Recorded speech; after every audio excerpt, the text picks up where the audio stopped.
Yeah. Hey man, you see the awi ambua that area.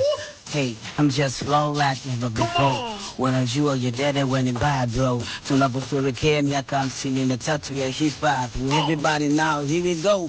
Hey, you come close when I come close. We kind of flow in the flow when I got a pose.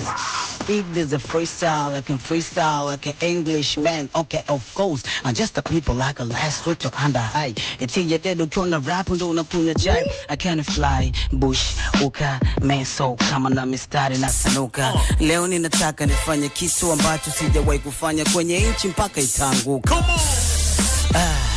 Sasa niwasikia leo nataka ni freestyle kuhusu hizo memes. Hizo za TikTok, Leo nataka ni wachane tu kuhusu hizo memes. Unajua unaniona kama mkokotee mawe. Oh my lord. I wonder. Yedede nikiwa hapa ndani kwenye flow kama naifunga mkanja. Nikiwa na rap nasema mbona kwenye freestyle mnoma ngoma noma kwani vipi ya hujasanda. Nikidondoka na mistari na sadiki. Nilifariki. Hizo ni memes ambazo zinakuwa tiki. Wengine wanavyosema so mam hayambiliki. Oh my lord. Hapa ni wapi hata sijui. Nikiwa na rap flows mengi hata sikui. Wanavyosema dede kwa flow ukiwa unadondoka ni show to show to show tukibedui